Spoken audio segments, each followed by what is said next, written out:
Hello, everybody. Welcome back to the channel. Happy freaking January to you all. We're going to start to do a couple videos when we get a lot of transfer news coming out. Today, we got one of those videos. So as the news comes out, we're going to kind of react to more and more news that we see. There's a couple really interesting transfer situations going on today. We're only going to be talking about two players, really, mainly. There's been a lot of news coming out about different other players. Now starting with, there's a rumor of Trent with Madrid. That's been going on for years, though. You know, you gotta take a lot of these transfer rumors with a grain of salt. You gotta be careful. Even the journalists and the people reporting transfer news, a lot of it is just for engagements.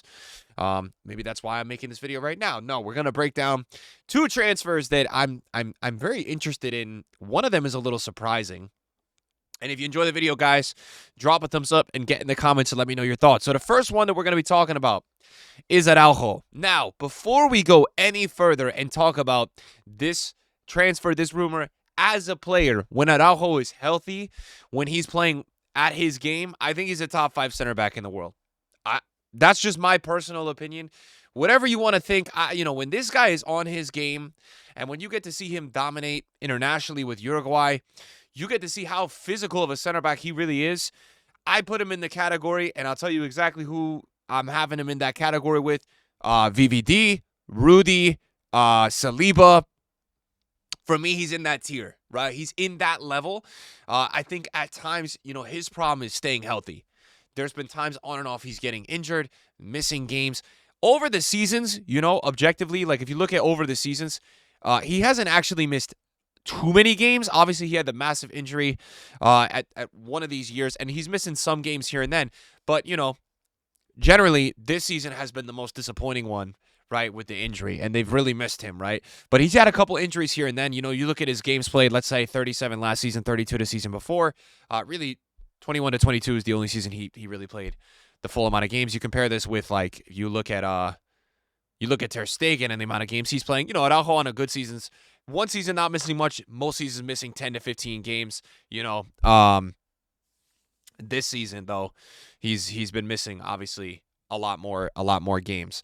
So look, the bottom line for me here is that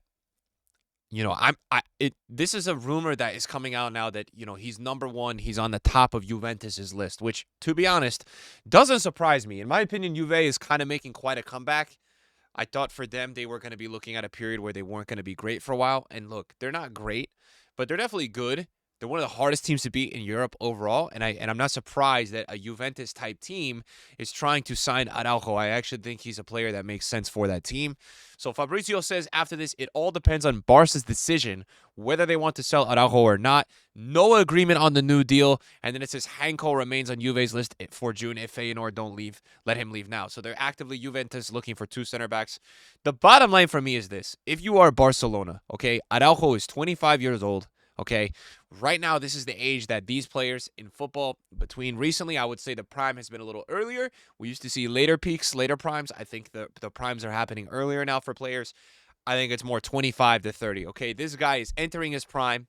You would be stupid to not gamble on just keeping him. I mean, he's one of the most impactful, in my opinion, center backs in the world. I really, really like this player.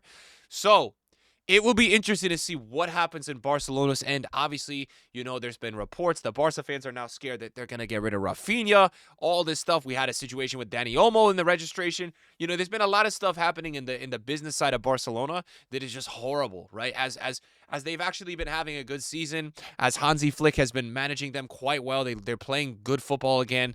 There's a lot going on at Barcelona behind the scenes that just doesn't seem good. So I get a little worried, especially if I'm a Barcelona fan, that we're going to be letting, and I'm saying we're because, if you're a fan of Barcelona, that you would be letting a top 5 center back in the world go. I think this is a bad deal for any team. There's certain talents in football that I think, injury or not, and look, his injuries for the standard of over the years, it's not like Kawhi Leonard, and that's my NBA, comparison, because Kawhi Leonard was, in the NBA Finals with the Raptors playing incredible, right? And since that point, since he got the deal with the Clippers, since he left, he's not been healthy since, right? He's been one of those guys that he doesn't even play a lot of the season. So Araujo is still registering. 30, 40 games. He's still playing some of the international seasons. It's not like he's, always injured, but he does seem to be more injury prone. But I think he's worth a gamble. Again, as I said, one of the best center backs in the world. So I think Barcelona would be very stupid to not keep him. Okay, the next one we're going to talk about is Rashford. Now, we talked about this before. The Marcus Rashford situation is crazy. You guys probably watched that video. And I said to you guys that I thought that a team in Germany would be very good for him. And I thought that, I thought that maybe PSG would have the money to buy him. Now, for me, Rashford's transfer value has dropped a lot. And I am going to go out on a limb and say this. Rashford, to me, is worrying because he's inconsistent. But I actually think if Rashford can figure out his stuff, if he can just... I think there's a lot of pressure, right? And I think anytime there's pressure amplified in a situation, you're going to perform worse. I personally do, right? And I'm good under pressure, but anytime there's pressure, there's added stress. And I think Rashford is really suffering from this. His game is suffering from this. I think going away from home, I think leaving all... he grew up with, everything like that. Yeah, it's obviously hard. It's hard for anybody to leave home, right? It's like people, animals, anything. It's hard for us to leave the herd, the pack. But I think for Rashford, it would be good for him. I think he has so much spotlight, media. I mean, I think he would be really surprised if he left home, went to one of these clubs, and saw the way he was treated, and I think it would translate into his game. Because Rashford, I'll say this, in terms of England talents, is one of the best talents. Seriously, what he is able to do on the pitch, we have not seen from too many English players. It's about him finding consistency. So I would say, as another club, if the system, if the way they play works for Rashford, I think he's worth the gamble. I think his transfer value has gone down quite a bit. I thought it probably peaked either 5 years ago or 3 years ago. I think this would be a good signing for anybody. So Fabrizio says Dortmund and AC Milan have both asked for conditions of the deal, which means they're somewhat interested.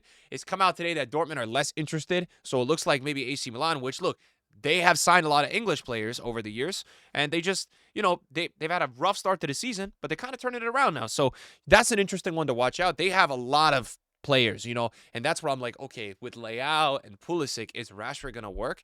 Well, you look at the team, Rashford's going to probably have to play 9 in that team because surely the left side is Leao's, but now Leao sometimes is getting benched. So does Rashford want to go into some weird situation at Milan where Leao is getting benched some weeks? I don't know, dude.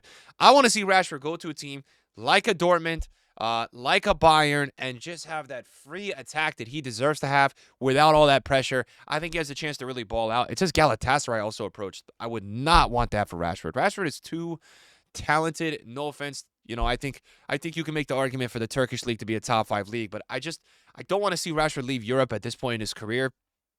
I think he has a lot of potential. I know that a lot of people have given up on Rashford, but I'm very curious to see his next move. I don't want to judge Rashford overall for his career unless I see him, in another situation first. I want to see him in another situation. Okay, last thing we're going to talk about, and this is kind of a funny one, but, it's not surprising to me that United are looking to move Antony. Now, Ten Hag brought in Antony, and I'm going to be honest, guys.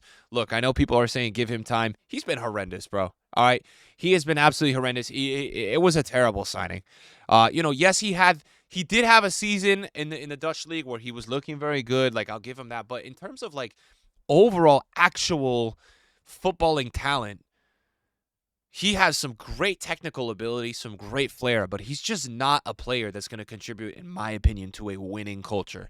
I just don't see it. I don't see it.